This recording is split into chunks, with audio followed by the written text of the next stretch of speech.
there, lovely listeners, and welcome back to Reasons to Care, the podcast all about heartwarming stories and making a difference with diverse abilities, Dorset's disability charity. I'm Claire, one of the managers in our children's team. And I'm Michelle, a deputy manager in supported living.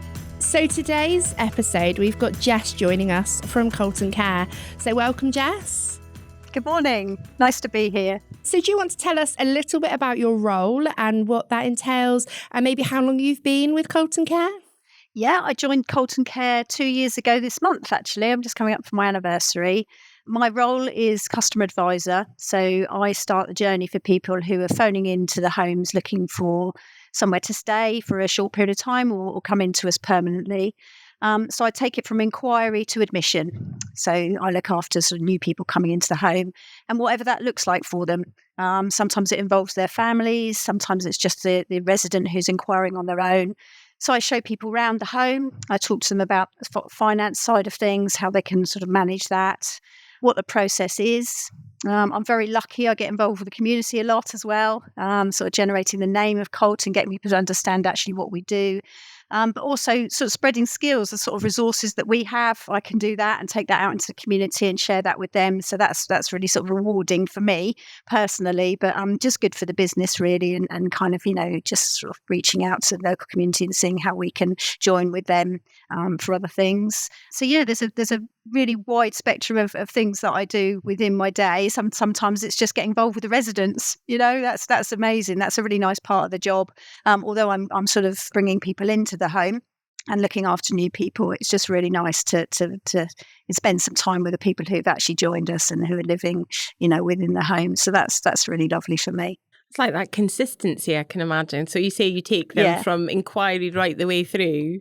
Yeah. So you can see sort of how that, I can imagine they're worried about everything at the beginning. Yeah, there's always that the sort of common theme is sort of leaving that home behind that they've lived in for all their time, and it's just a transitioning into a new period of their lives and kind of what that looks like for them and how they can manage that and sort of selling their property and all that kind of thing and just that adjustment. And actually sometimes for them to come in for a short period of time with us and just feel what that looks like and sort of speak to the other residents who've gone through that is really helpful. But yeah, just helping them through that process and understanding that and going at their speed and what they want to do is, you have to adjust to people all the time and what they want to do. People come into us for lots of different reasons though. Some people, are still very, very independent, still drive, still want to go out and about, but are quite happy to sort of let go of all the sort of paying the bills and sort of living as we all know what that's like, and just enjoying being pampered and looked after and having activities and things like that. And other people obviously have greater care needs that we can cater for. So yeah, lots of different reasons why people inquire. Probably see somebody blossom as well, I can imagine. Oh, unbelievable. From that interaction. Sometimes when they come in and they're nervous and they're quiet, and that might not be their personality trait, but it's being somewhere different, a different environment and getting to know people. And then, they nurture. We got a companionship team who are, just responsible for looking after the sort of social aspect of living in the home. And they step in, they're really, really key team, and they step in and really help nurture friendships and things like that and get like-minded people together and really help them join in with the activities and stuff. And within to a fair of about a month, and you see them change and you see them enjoy, and they might be reluctant to go into a big room if there's a quiz or something going on, but you see them sat there having a cup of tea and chatting to somebody, and before they know it, they've sort of forgotten their anxieties and they're just enjoying themselves. And that's really special to see that, because that's all about what we're about, is embracing that new step of life and really enjoying yourself. Yeah, after you deserve it after so many years of working or whatever, 100%. I think that people come with a sort of preconceived idea as well of what it's like. They might have memories from years gone by of family members going into a care home, and it's just that dispelling those myths and getting to realise that you don't lose your independence. There's no one's interest for that to happen, and we actually want to nurture that, and it becomes their home, and it's just a different stage, different place, but they can still do all the same things that they've done at home. So it's really important to us. Yeah, we've done a couple of bits with Colten Care, and it would be stepping in. And for me, it's like a cruise ship. Like when you go in, it's that shiny and like, wow, everything you can get. Definitely. It's People amazing. do say quite often it feels hotel-like, which is lovely for that. But it's sort of got that hug as you walk in as well. You know, it should feel like home. It should feel nice as you walk in. And you know, people often give me that feedback. It's that feel you get as you walk in. But yeah, we're very proud of the homes, and the interior team do an amazing job. They Really do. amazing. So obviously today we're talking about kind of community, and you said part of your role is sort of community-based stuff. So have you got a heartwarming story that you could maybe share with us about some sort of support that you've maybe given to the local community?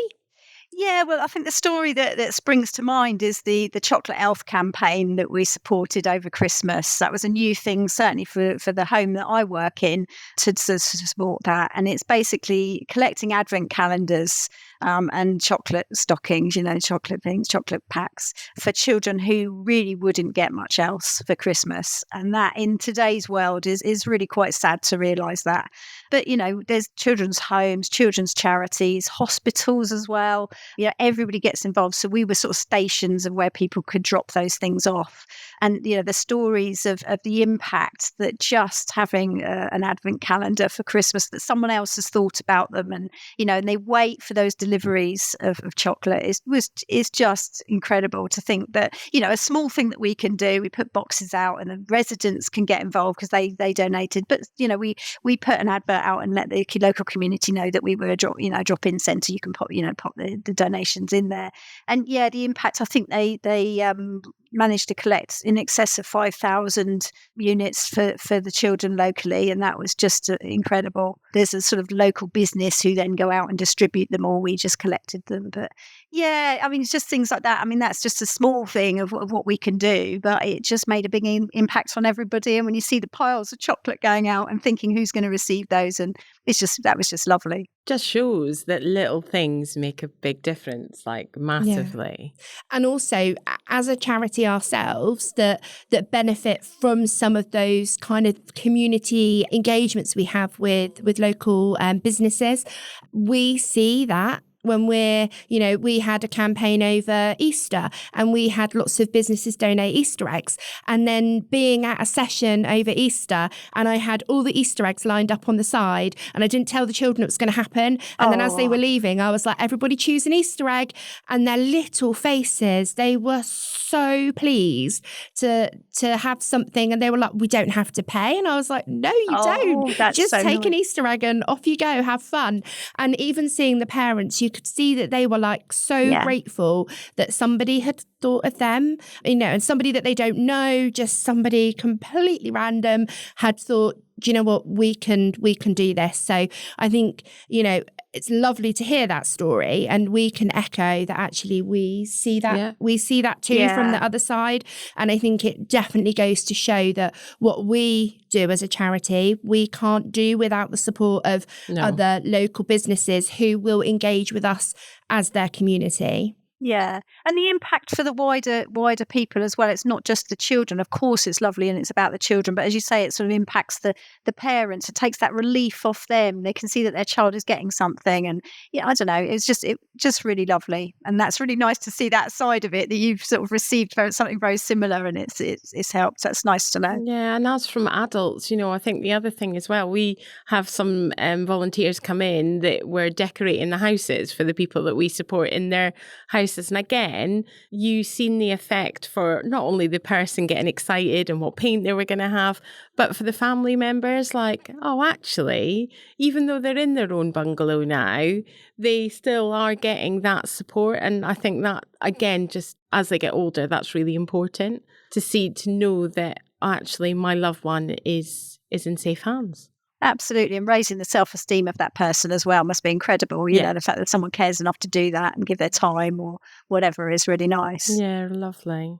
So what would you say, Jess, that you find fulfilling with helping others? What is it for you? Well, there's a lot of things. I mean, it's an opportunity to learn more about other people. So that's sort of from a personal side of things. You just learn more about other people and understand them. Doesn't matter which charity you're working with or what sort of area of the community. Sharing your skills and learning skills. I mean, that's really nice. Just knowing that your efforts are sort of helping that community or whatever move forward in some way. But for me, I think it's that bridging that gap is kind of understanding others and kind of where they're coming from. You've got your own background, you've got your own, job and what the things that you deal with. But when you reach out to community, you're often looking at an area of life that you don't know much about. So that's really nice to learn what that is. And yeah. You can learn so much, can you, from each other, can't you? I think so, yeah.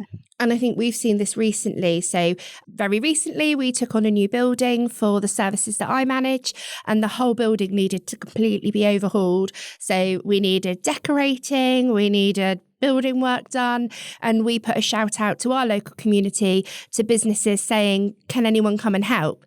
And we ended up having 290 volunteers that gave over 1,500 hours.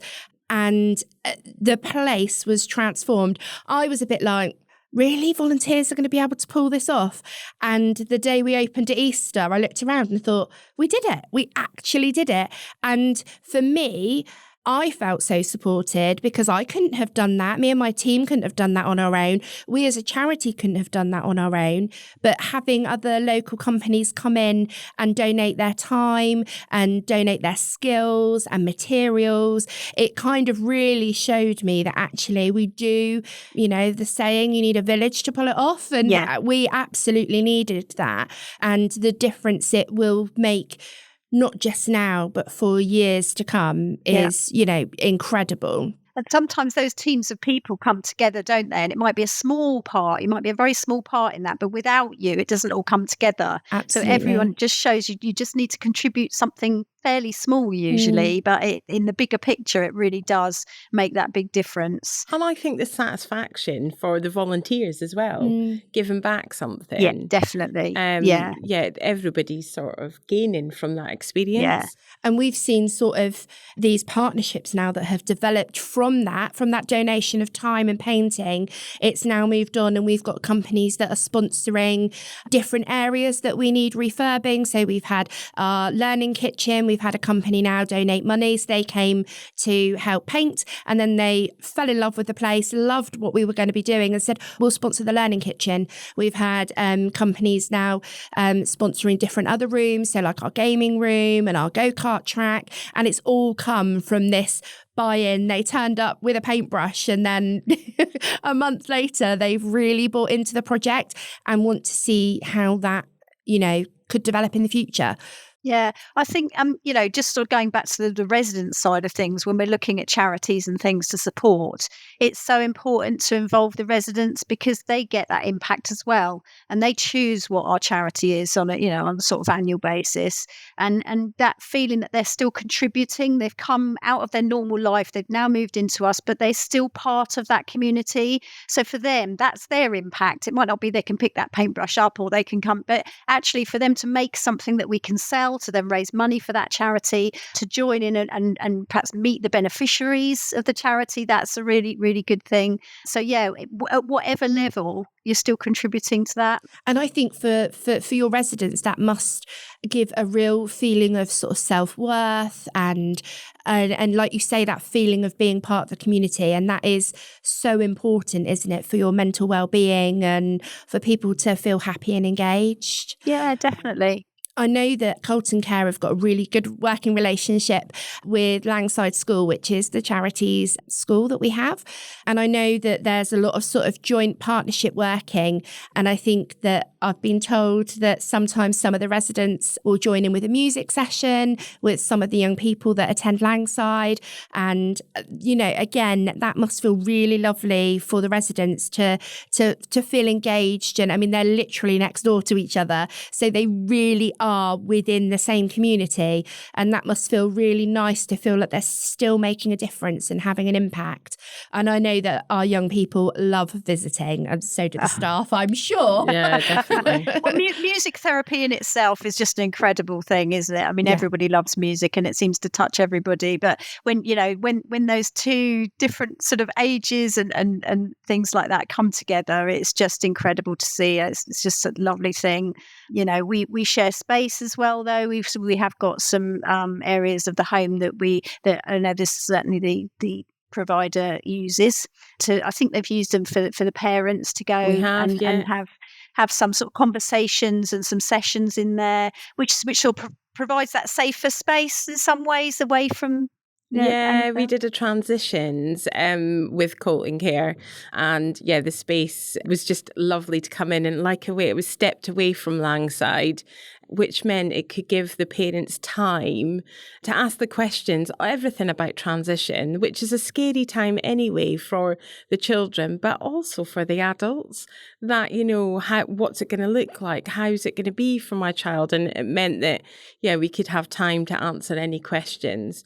And the hope is that we can continue to do that, because transition it's a massive part for a child who hasn't got a disability. But then when you have that disability as well, just and you've been the parent fighting all your life, and then you take on another sort of service that will fight with you. That must be scary, as well as a bit exciting, all those nerves that come with a child leaving home. Yeah, it's that peace of mind knowing you can have that signposting. You guys are there to sort of help with that, and it's a difficult time, but hopefully our partnership and the things that we do together can ease a bit of that. It's certainly good for the home as well. Yeah, and I think, like, going back to the music therapy, having the children, like you say, they wouldn't normally meet, they wouldn't normally mingle, so it just gives a time for communication that you would never normally get. I used to work in a preschool, and I used to invite people with learning disabilities in to, again, break down that barrier, and for the children to learn and the adults to feel involved. They would come in to read or come in to do some painting. But it's lovely, a lovely way. I think it's easy to forget when you get people, older people, from my point of view, you sort of forget that they've had lives, they've had careers, everyone's got a story, and a lot of those people still have things to contribute. And they might have been teachers or, anything really. They've been parents, haven't they? And they can nurture those people. And it's just really nice to provide that opportunity, which is outside what they can access normally. That's really special. Yeah, definitely. I agree. So, kind of my final question for you is, how would you encourage others to get involved in their community? So if any of our lovely listeners out there are listening in and they work for a company and they think, do you know what, my company would love to get involved in this, what would you say to them? How would you encourage them to buy in, I guess? I would certainly understand the value that it gives after what we've spoken about today. I can guarantee you will get something from it. Choose something you're interested in and that you're passionate about. And it may be as a group of people you've got to come together and sort of choose that one thing, or you can just do, certain businesses will do a volunteering scheme. So you can choose what you do and go out for hours a week or whatever that is and do that. So do something that you're interested in, potentially do something that you can give to as well. So as I talked about earlier, your skills, bit of background, anything like that. But, hopefully something that you can learn from as well. And I think from a personal level, you want to see some sort of result. So you kind of understand what you've given and how that's impacted. So find something, whether it be a project like you were talking about, a decoration, or, sort of helping nurture a building or whatever it is, or certainly seeing a group of people through something. Because that really, and you can come back to your team or your group of people at work and just feel so much better. And it does lift you. It recharges the batteries. It makes you look at your own workplace in a different way. It makes you value that maybe a little bit more, because you understand that charities, you do struggle for funding, and we take things for granted sometimes. And I think there's a whole different sort of aspect to coming back into the workplace and understanding that. Yeah, and keep doing it. Don't just do it once, or keep that relationship going, which quite often happens at Colten Care. We choose a charity, we help that, and we might do it for a few years running, or we still keep that relationship going, which is really nice. Oh, well, thank you so much. Yeah, thank you. It's been lovely to meet you. You're welcome. Definitely. It's lovely to be with you. Yeah, definitely. So each month within our episodes, we do some myth busting. So we have a myth and we have a discussion about it. So this episode, the myth is you need a background in care in order to work in care. So, Michelle. This myth for me is frustrating because actually part of my recruitment, you see a lot of people come in being like, oh, I've never worked in care. And we're like, that's fine. Don't worry about it. Like, actually, some of the staff that we've employed who haven't had any ounce of caring, but actually it's not always about that. Initiative and being able to communicate with people, that is more vital than having any experience. I don't know what it's like for you in children's though, Claire. Is that the same? Certainly within my sort of team, within short breaks, we employ quite young staff. So we can employ from the age of 16. So lots of them do have no experience anyway. Yeah. But for example, last night I was interviewing someone and they were a air cadet.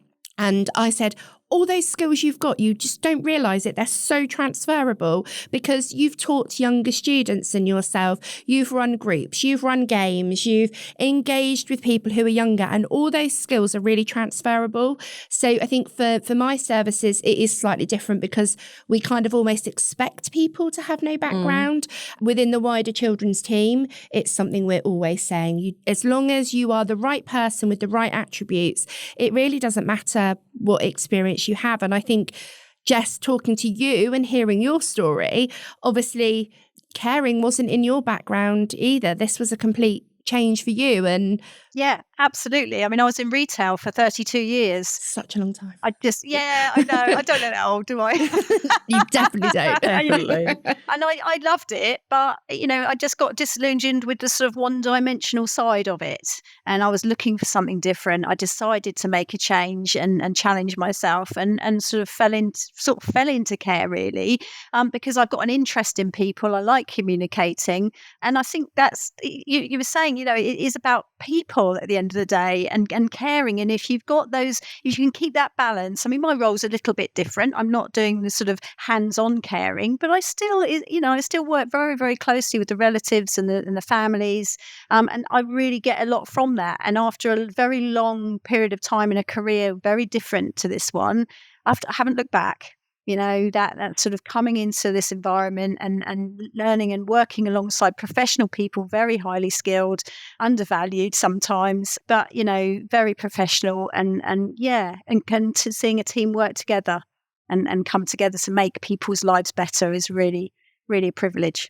I think we had a really good myth actually for this episode because I think you've completely disproved that actually you don't need to, with your experience of being within retail for so long and then changing and kind of what we're saying. I definitely think yet again we've busted that myth. Yeah, definitely busted the myth. So, Jess, every month we also have a note from our happy jar. And this month I have meeting a child for the first time at 18 months old and supporting them through to transition over to adult services at 19 years old. So obviously, Claire, as always. This is one of ours. Can you tell us a little more?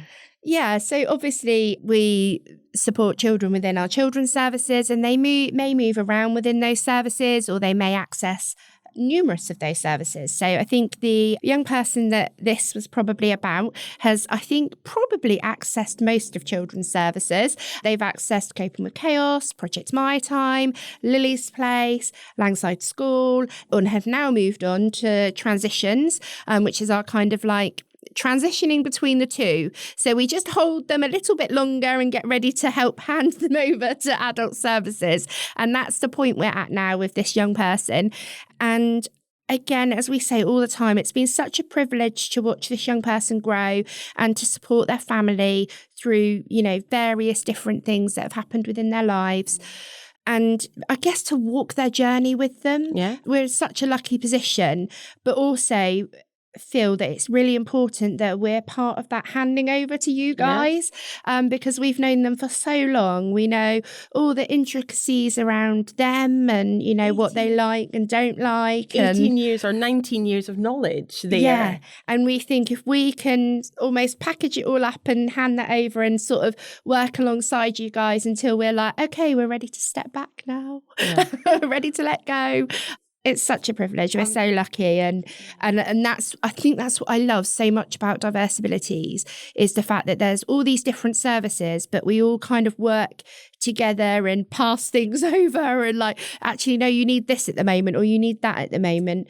I think we're in a really lucky position that we have so many services that we can call on for support. And how lucky for adult services, you know, there's some times where there is a transition and, you know, I've worked in transition and actually you've got maybe a year, you've maybe got 6 months of that person's life prior, but actually to have 18 years and to see how that person is evolved, to be able to step back and be like, oh, this is happening. Oh, well, this happened when, and this is what you can do, or this is what worked for us. And that ongoing support, because the phone's always there. Do you know what I mean? If in 3 years' time something happened and you guys were like, oh, I don't know what to do, you'd be able to pick up the phone to us and we'd be able to say, now, I remember this. This is what we need to think about. Yeah, I guess it's why it's so important that we have both adults and children that work alongside each other. Yeah.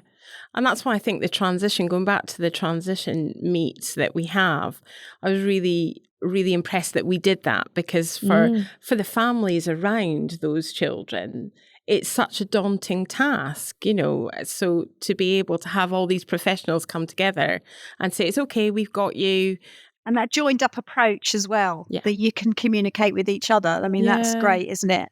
That just benefits the person that you're helping, which is amazing. Yeah, definitely. Okay, so my happy jar note. A person supported had not been on holiday for over 10 years and it had been deemed by previous providers that she would not cope in new surroundings. Last year, this person supported, with support, went on a 2-night break to a lodge and had a wonderful time and is now looking forward to the next experience. Just makes me smile. Because it was one of the bungalows that I oversee, and it was deemed that this person who has sort of autistic tendencies would not manage, which I just think is crazy anyway. So we did a lot of work around where we should go, you know, what would be the right, and we wanted somewhere quite quiet just to see how it would go. And they had. I was on tenterhooks. I remember when they went, I was like, oh, please please be okay. And they went with their team leader and had an absolute ball. 2 days was enough, but for them, that's a massive sense of achievement.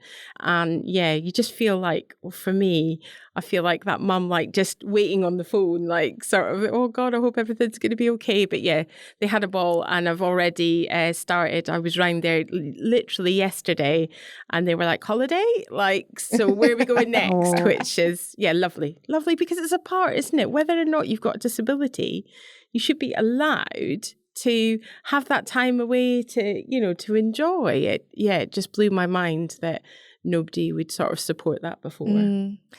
So obviously, we're going to put you a little bit on the spot now, Jess. So you've obviously been with Colten Care for 2 years, and I'm sure within that time you probably have an abundance of happy memories. So have you got one that you might like to share with us? Yeah, I've got a lovely one actually. Last Christmas, actually the Christmas before last, just before Christmas, in November time, we had a lady come and live with us. An amazing lady, struggled a bit with her communication, was quite withdrawn. Lovely lady, but just stayed, you know, was quite happy in her own environment and kind of didn't want too much interaction with people and things like that. So it just took a little while for her to settle in the home. As part of our Christmas festive celebrations, we'd arranged for a donkey to come into the home, which was just really amazing. You know, out of all things, this magical donkey came in, beautifully well kept, just went round and met all the residents, which was just lovely. And then part of the visit, the donkey went into this lady's room. And the difference in that lady, when she saw that animal go into her and she was able to pat it, and to see it and to spend time with it, the look on her face, her eyes twinkled, she smiled. And, now the lady sort of moved with us, and she's kind of, she seems a lot more settled. Obviously, she's been with us some time. But yeah, just to see that difference in her was just absolutely amazing and lovely. So yeah, that's my happy jar story. That's a very nice happy. Yeah. I now want a donkey. Yeah. Please. It is a bit of a strange sight, I have to say. Yeah. But it was lovely. Yeah, really nice. Really, really lovely story. 100%. So, Jess, thank you very much for joining us. It has been lovely to get to know a little bit more about Colten Care and to have a chat. Thank you very much. Thank you very much for having me.